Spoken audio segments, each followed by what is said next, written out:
بسم الله الرحمن الرحيم. الحمد لله رب العالمين، والصلاة والسلام على نبينا محمد وعلى آله وصحبه أجمعين.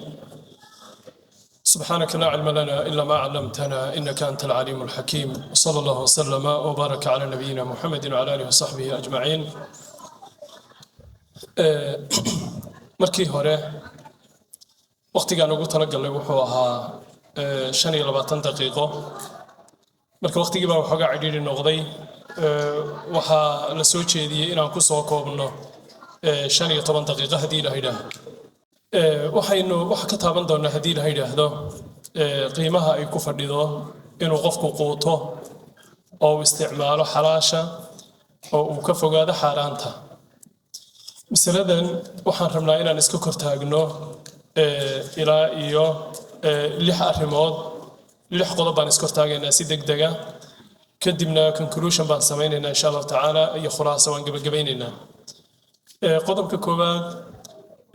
maalku ama xooluhu waa laf-dhabarta nolosha bini aadanka.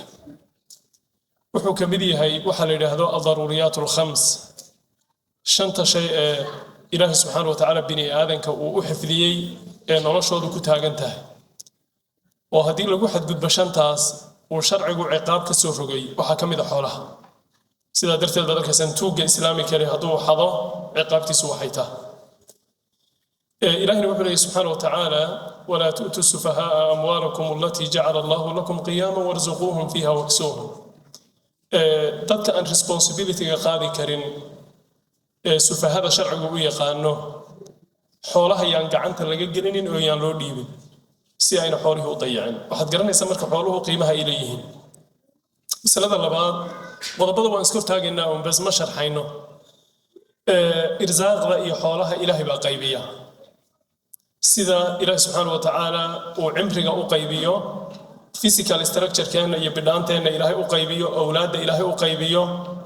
ayay xooluhuna ilaahay subxaana wa tacaala uu dadka ugu qaybiyey. ilahay wuxuu leeyahy: naxnu qasamnaa baynahum maciishatahum fi lxayaati dunya. annagaa dadka nolosha u qaybinay adduunka. maalku markuu ilaahay xoolo ku siiyo waa laba mid. maalkaasi inuu noqdo maalkii qaaruun, xoolihii qaaruun. qaaruunna waad garanaysaan iyo qur-aanku siduu uga warramay. ninkii xoolihiisa ku kibray ee waxaad aragtay sameeyey ee ilaahay dhulka la gooyey.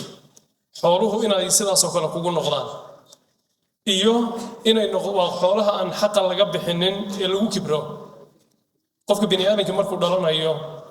wuxuu wataa ma jirto, wuu qaawan yahay. marka waxaan ilaahay ku siiyey waxaad ku dhalatay maaha, waa wax ilaahay ku siiyey. waxaa kaloo dhici karta xooluhu inay qof wanaagsan gacantiisa galaan. waana miduu nebigu ammaanay calayhi salaatu wasalaam ee uu yidhi: nicma almaalu saalix fii yadi alcabdi saalix. xoolo wanaagsan baa nicmo leh, xoolo xalaala oo qof wanaagsan gacanta ugu jira. qof wanaagsan gacanta ugu jira. shaacirkii waa kuu lahaa: maa axsana addiina wadunya ida ijtamaca wa aqbaxa alkufra waliflaasa fi rajuli. يعني wax ka fiican ma jiro diin iyo adduunyo hadduu ilaahay isugu kaa daro. wax ka xun ma jiro hadduu ilaahay isugu kaa daro gaalnimo iyo caydh iyo faqri. يعني gaalnimo iyo homelessnimo hadduu isku darsado soo musiibo ma aha, dhibaato weyn weeye. masalada saddexaad, islaamku wuxuu aad u dhiirigeliyay in la shaqaysto oo bini aadan laga maarmo oon loo baahan. sidaa darteed buu nabigeenu sala allah alay wasalam waxa uu leeyahay: maa akala axadun طacaaman qatu khayran min an yaakula min camali yadih, waina nabiy allahi daawuud calayhi salaam kaana yaakulu min camali yadih. qofka bini aadanka wuxuu cuno waxa ugu wanaagsan wuxuu gacantiisa ku shaqaysto. nebi daawuud wuxuu shaqaystay mooye wax kale ma cuni jirin. saasuu leeyahay nabigeenu calayhi salaam. waa kuu nabigu tilmaamay sala allah alay wasalam: gacanta sare ee wax bixinaysa ayaa ka khayr badan gacanta hoose wax qaadanaysa. aayaddii qur-aanka ahayd maryama binti cimraan markii nebi ciise dhashay, iyadoo gabadh uguba oon hadda ka hor dhalin oo meel cidla ah ku umushay, arrintii mucjizada ahayd markay umushay, ilaahay subxaanahu wa tacaala directions buu ilaahay siiyey. way baahnayd. ilaahay wuxuu ku yidhi: wahuzi ilayki bijidci nakhla tusaaqid calayki rutaban janiya.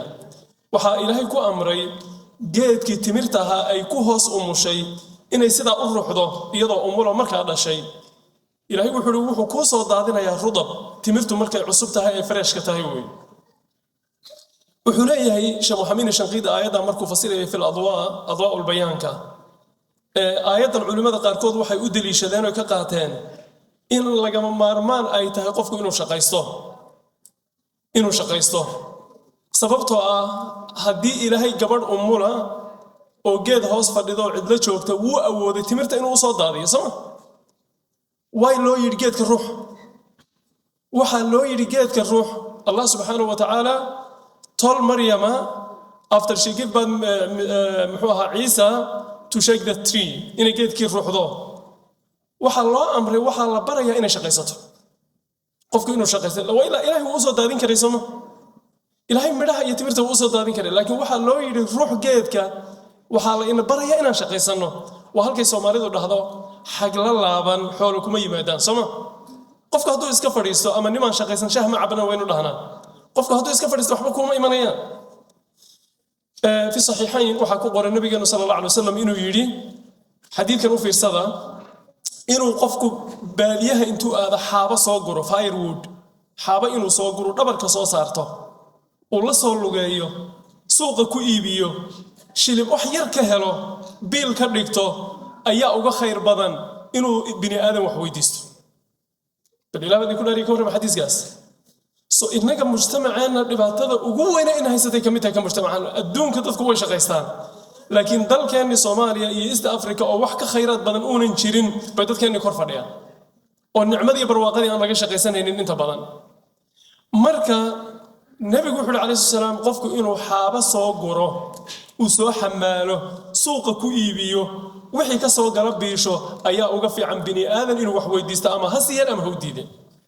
halkaas islaamku gaarsiiyay in la shaqaysto misalada afraad arsaaqdu way qoran tahay amountiga aad helaysana way qoran yihiin qofka la siinayana wuu qoran yahay adoo caloosha hooyada ku jira iyo adoon caloosha hooyada gelin baa la qoray wax walba ilaahay subhanahu wa ta'ala uu sii qoray aayadan aad ugu fiirsada ilaahay subhanahu wa ta'ala wuxuu leeyahay من كان يريد العاجلة عجلنا له فيها ما نشاء لمن نريد لبا أرمود بقى أبا هنين هاي لايت جريسد إلهي وحوليها الدنيا دندق دقي سقف كي ربا وانسينينا لكن يلا سين هيا انتبه إلهي حولها قفك كسين هيا إلهي وحولي ما نشاء انت هندونا انت هذا دون تما وقو هذا انت دون تلقسين ما هيا لكن انتو إلهي دوني بالقسين هيا at the same time waxa la siinayaa qofku ilaahay doono ee qofka isagu doono ma nashaa'u liman nurid wa qof intaan doono iyo qofkaan la doono sida darteed badarkiisa qof efforts badan bixinaya daaraya rafaadaya dhimanaya haddana wuxuu helay iska kooban yihiin iyo qof juhdiga dadaalku bixinaya laga yaabo inuu aad u badnayn oo milyaneer noqonayo waa ilaahay baa bixiyo subhanahu wa ta'ala kuma xidna how smart you are kuma xidna aabaha inuu wax lahaan jiray hooyada waxay ku xidhan tahay waa gift from Allah azza wa jalla ilaahay bixintiisa ku xidhan tahay wa ma nashaa'u liman nuridu intaan doono iyo qofkaan la doono saas ilaahay subhanahu wa ta'ala nabiga sallallahu alayhi wasallam waxa uu leeyahay xadiidkan u fiirsada inna ruuha al-qudsi nafatha fi ruu'i bi anna nafsan lan tamuta hatta tastakmila rizqaha fattaqullaha wa ajmilu fi talab wuxuu leeyahay nabiga sallallahu alayhi wasallam jibriil baa ii waxyooday wuxuu qalbigayga iigu sheegay nafna inayna dhimanaynin adduunka wixii ilaahay uga qoray ilaa ay ka qaadato qof dhiman haya ma jiro wixii adduunkan lagugu talagalay ee xoolo iyo wax kasta ah wadanaysa samarid sida darteed fattaqullaha wa ajmilu fi talab ilaahay ka baqa oo si xalaal wax ku raadiy inaad dariiq xaaraana wax ku raadisid wax ku heli maysid ilaahay una ku qorin inaad xalaasha ku gaabsatid wax ilaahay ku qoray ku waaymis masalada markay ka daadagtay aad rumayso qalbigaagu u degaya wax ku dhibayana ma jiro waxna ka walwali maysid waayo waxaad ogtahay wixii ilaahay ku qoray inaadan waayeenin waxaan ilaahay ku qorina inaadan helin samad dariiq xalaana mararka qaarkood waxa dhici karta in la imtixaano oo great deal iyo business kala kacsan oo laakiin xaraan ay ku jirto oo ku soo maro wala lagu tastigareynaya wala lagu eegaya bal inaad dhax gasho istidhaahdo jaaniskan ka faa'iideyso iyo in kala lagu eegaya samaxu sidaan saxaabadu iyagoo muhrimiina oo umra harman in ugaadhi la yiri ha ugaadsanina ay hoosta ka soo gashay markii horena la laa ya ayuhalladina aamanu لا يبلونكم الله بشيء من الصيد تناله أيديكم ورماحكم إلهي وحده سبحانه وتعالى وحو إلهي إذنكم امتحانا يا أوغاد هوست إذن كسو قليسا أو ورنكين يقعنتينو أي قاريس ورنكين وحو قاريا مدى واوين قعنتينو نمدى يرير بي قاريسا maxay ugaadho hoosta idinka soo galaysa idinkoo muxrimiina oo la idin ogolayn waay liya'lam Allahu man yakhafuhu bil ghayb Ilaahi subhanahu wa ta'ala wuxuu rabaa inuu tasdigareeyo bal qofkii Ilaahi ka baqayo qofka kale marka waa muhiim mararka qaar kood walaalayaal waxa la inagu imtixaanayaa xoolo adoo xogaa baahan oo u baahan xogaa kharasha bay wax ku soo marayaan laakiin xaraan ku jirto adaa lagu eegaya bal waxaad samaysid masalada shanaad barakadu waxay ku jirtaa mar walba xalaashu haba yaraatee إلهي وحده سبحانه وتعالى قل لا يستوي الخبيث والطيب ولو أعجبك كثرة الخبيث مصنا حران إي حلال وحن إي وحفي عن سكستبا وحن أذوليا ابتد حران تسكستبا أذوليا ابتد وحلاشا كفي عن مص النبي إلهي سبحانه وتعالى نبي الله شعيب سمح ستان قوم كيسي محوكويلي نما وحا هنا أرمها لقالها كحن وحران تعونا ومركي حق ضدك سين هيانا وحكر ريبتا مركي يو حق وذرهاتين هيانا ديرات سوقاتا نبي شعيب وحكوري بقية الله خير لكم إن كنتم مؤمنين وروحوا إلى هاي إذين صور ريبا مركا دادك حق هذا السيسان أي خيركو إذين كتيرا مركا إنت حلاش أبا خيركو كتيرا ديل خلدان يفون بينها بوحنين إنت رنت أكو قابس إنت أسا إلهي كو بركيني هديك الأذيك يقوري قاقي الماء هاقا إيا حولها هاقا يكو أنت كو قابس إنت إلهي سبحانه وتعالى وكو حلالي نقالها أما حولها لبا أرمود بأوباهان مرول بإنينو كجوابنا mid waxa weeye xageen ka soo shaqaysanay mid labaadna xageen ku bixinay labadaba waa la is weydiinaya waxaan rabaa inaan tilmaano si gaaban khatarta ay leeyihiin xoolaha xaaraanta khatarta ay leeyihiin waxa kamid ah inaan ducada la aqbalaynin qofka xaaraanta cuna ducadiisa lama aqbalo xadiidkii nabiga wad xustaan calayhi salaatu wasalaam uu lahaa qof musaafira uu ka hadlay nin musaafira oo haraadan oo rafaadsan oo diif ka muuqato oo yaa rabbi leh oo ilaahay baryaya oon laga aqbalayn nabiguna sababta wuxuu ku sheegay wuxuu cunayo iyo wuxuu cabayo iyo wuxuu ku labisan yahay iyo wuxuu ku soo koray ayaa xaraan nabigu wuxuu calayhi salaam sidee loo aqbalay marka inaad xaraan cunto waxay baroogaysaa in ducadaadi la aqbalo waa qodobka labaad xaraantu xoolaha ayay barakada ka qaadaa ilaahay wuxuu subhanahu wa ta'ala yamhaqu Allahu riba wa yurbi sadaqat ilaahay xoolihii riba gasho u baabi'iya uu tirtiraa صدقنا إلهي وبركة تبارك وتعالى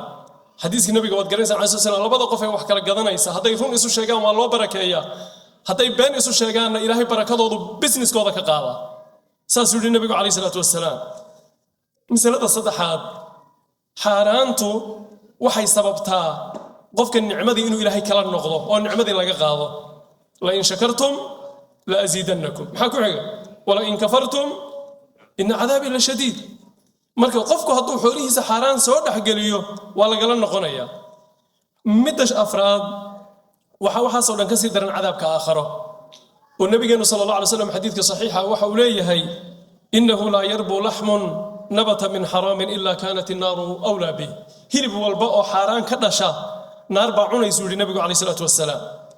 waxaan rabaa gabagabadii iyo gunaanadkii inaan ku soo gabagabayno tusaalooyin gaaban oo daqiiqadii 2-3 qaadanaya hadii ilaahay yiraahdo مسألة رمينا أن تلمنا وحوي وحاجرتا من ترك شيئا لله عوضه الله إلهي درتي هذا شيء وقتكتد وهبال إلهي سبحانه وتعالى بدل كيسي أو خير إنه كسيني فالمسألة مالكو حرقادو إنه يرتاح يقين تو يكلسوني يتوكلكو إنه يريهي لكن إلهي درتي هذا وحوقتكتد وحكفي عن إلهي كسيني هداد حاران uga tagtid hadaad zina uga tagtid hadaad been uga tagtid hadaad tuuganimo uga tagtid ilaahi wax ka fiican buu ku siinaya u fiirsan nabiyullaahi ibraahim alayhi salaam markii uu ciraaq buu deganaan jiray ciraaq buu ahaa markuu ciraaq ka tagay nabiyullaahi ibraahim ee dalkiisii iyo dadkiisii uu jeclaa intaba uu ka dhaqaaqay ilaahay wuxuu ugu bedelay shaam buu u hijrooday dhulkii uu ka tagay dhul ka fiican baa ilaahay siiyay oo shaam dadku ka tagayna dad ka fiican buu ilaahay siiyay wiilal rusul oo anbiya buu ilaahay siiyay ilaahay wuxuu subhanahu wa ta'ala falamma i'tazalahum markuu ka tagay wama ya'buduna min duni illahi wa habna lahu ishaqa wa yaquba wa kullan ja'alna nabiyya soo dadkii uu ka tagay dad ka fiican ilaahay ma siin soo dhulkii uu ka tagay dhul ka wanaagsan ilaahay ma siin markuu ilaahay dartii uga tagay masalada labaad tusaalaha labaad waxaa la yidhahdaa aayadda qur-aanka ahayd fi suurati saad markii nebi sulaymaan laga warramayey ee fardaha culimmada qaarkood ay ku fasiraan siduu fardihii markii ay samaynhayeen military barrelki ay samaynhayeen nebi sulaymaan waqtigiisii fardihii lasoo marinhayay marba dhinac loo marinhayay ba culimmada qaar waxay leeyihiin salaaddii casar buu kaga mashquulay oo ku iloobay markuu ku iloobay fardihii buu ku xanaaqay oo wuu laayay fadafiqa masxan bisuuqi walacnaaqi culimmada qaar ba waxay ku fasirayaan inuu laayay fardihii maadaamay salaaddii iyaga dartood kaga tagtay uu ku iloobay inuu ku xanaaqay ilaahay dartii buu u laayay waxay dhahdaan culimmadu markuu ilaahay dartii u laayay transportationka ugu fiican bay ahaayeen waqtiga farduhu ilaahay wuxuu siiyey transportation ka fiican dabayshii baa gaadiid iyo transportation looga dhigay ilaahay subxaana watacaala waa kuu lahaa fasakharnaa lahu riixa tajri biamrihi rukhaa'an xaytu asaab samarit dabayshii baa looga dhigay gaadiid oo ciidankiisa iyo isaga iyo wuxuu raba iyo alaabta u qaadaysa siduu qur-aanku ka warramo sababtoo transportationkii iyo wixii u haystay oo fardihii ugu fiicnaa ahaa buu ilaahay dartii u laayay kadib baa ilaahay wuxuu siiyey wax ka wanaagsan masalada saddexaad ninkii aad garanaysaan muxadidkii weynaa ee faqiiha ee caalimkii zaahidka cabdullaahi ibn mubaarak qof kasta oo cilmiga wuxuun ka dhex galay uu garanayaa caalim wuxuu ahaa culimmada islaamka ee cilmulxadiid iyo cilmulfiqhi iyo dhinac walba ugu weyn buu ahaa aad iyo aad buu caan u ah ninkaas aabbihii waxaa la dhihi jiray almubaarak ibnu waadix addoon buu ahaa ninkii uu addoonka u ahaa baa xoreeyey waddankii magaaladii uu deganaa buu shaqo ka helay oo nin buu beer uga shaqayn jiray ninkii beerta lahaa ayaa wuxuu yimid beertiisii isagoo niman martihii la socdaan ninkii shaqaalaha ahaa ayuu wuxuu ku yidhi waxaad noo keentaa rummaan midho noo keen midhihii markuu u keenay waxay noqdeen midho dhannaan markaasaa wuxuu yidhi waniyo midho macaan baan ku weydiisanaye midho macaan maxaad noogu keeni weydey miyaadan aqoonin midhaha macaan markaasuu yidhi ma aqaano wuxuu yidhi maxaadan u aqoon markaasuu yidhi weligiiba ma dhadhamininba markaasuu yidhi oo ma adigoo beerta intaasoo sane iiga shaqaynayay baadan weligaa dhadhamin markaasuu yidhi haa oo imaadan fasixin nimankii beerta deriska la ahaa buu weydiiye oo wuxuu yidhi isagoo beerta cunaya weligii miyaad aragteen midhaha markaasay dhaheen maya maanaan arag markaasuu la yaabay ninkan alla kacabsigiisa iyo wanaaggiisa iyo siduu yahay markaasaa wuxuu ku yidhi ninkii wuxuu go'aansaday inuu gabadhiisa u guuriyo waa nin taajiroo maalqabeen ah ninkanna waa nin faqiiroo shalay addoon ahaa maantana shaqaale u aho beer waardiye ka ah markaasuu damcay inuu gabadhiisii u guuriyo wuxuu ku yidhi su'aal buu weydiiyey wuu imtixaanay intuuna gabadhii u guurin wuxuu ku yidhi nin yahow waxaan ku weydiiyey hadduu nin raba gabadhiisa inuu nin u guuriyo maxay tahay inuu ninkaas yacni muxuu ugu xilanayaa muxuu ku raacayaa markaasaa wuxuu yidhi yahuuddu nimanka waxay gabdhaha ugu guuriyaan xoolo kiristaankuna waxay ugu guuriyaan qurux islaamkuna wuxuu ugu guuriyaa alla kacabsi iyo diin adugu intaa midkaa tahay balfirs adugu de aday muuna dhihin oo gabadha ii guuri muuna ku dheh wuxuu ku yidhi adugu islaamku waa sidaa saddexdaa kategori weeye dadku aduu keeta wuu fahmay marka gabadhii iyo hooyadeed buu la tashaday waxaa la yidhi wallaahi ninkaan nin ka wanaagsan oon gabadheenna u guurinhaynaa ma jirto gabadhii baa loo guuriyey xoolihii iyo reerkii buu wax ku yeeshay xoolihii baa wax laga siiyey carruur fara badan bay gabadhii dhashay waxaa ka mid noqday carruurtay dhashay cabdullaahi ibnu mubaarak baa ka mid ahaa qisada labaad ninkii la dhihi jiray muxuu ahaa cabdullaahi ibnu cumar tanaan kusoo gabagabaynaynaa insha allah cabdullaahi ibnu cumarkii saxaabiga ahaa oo niman saaxiibadii ay la socdaan baa maalin wuxuu soo maray nin dad adhi u raaca markaasaa wuxuu ku yidhi niyahow neef adhiga naga gad inaan qalanaan rabnaa markaasaa wuxuu yidhi ninkii adhiga iska lahaa iima fasixin wuxuu ku yidhi waxaad ku dhahdaa waraabaa cunay yacni wuu imtixaanayay markaasaa wuxuu yidhi ninkii adhiga la jooga ayna allah markaan sidaa dhaho ilaahay awe soo ilaahay ima arkayo markaasaa cabdullaahi ibnu cumar hadalkii buu celceliyey ayna allah ayna allah ayna allah ilaahay awe ilaahay awe ilaahay awe arrintii baa la weynaatay wuxuu sameeyey cabdullaahi ibnu cumar ninkii addoon buu ahaaye intuu iibiyey oo uu xoreeyey oo adhigiina intii ninku rabay inuu iibiye uu iibiyey iyo intaasoo xoolaa ninkii u sameeyey haddana xoreeyey waa man taraka lilaahi shay-an cawadahu allah taasaa marka innaga in badan qalbigeenna aan ku badnayn ilaahay dartii qofku hadduu wax uga tago wax ka khayr badan inuu ilaahay ku siinayo waddankan aan ku noolahay waxyaabo badan oo dhiilala oo xaaraana baa mararka qaarkood ku soo maraya ama shaqaa ilaahay dartii uga tag ilaahayna isku hallee kalsoonina ilaahay ku aamin waa hubaal inaadan u baahanaynin oo ilaahay exid wanaagsan waman yattaqi illaaha يجعل له مخرجا ويرزقه من حيث لا يحتسب. وصلى الله وسلم وبارك على نبينا محمد وعلى آله وصحبه أجمعين.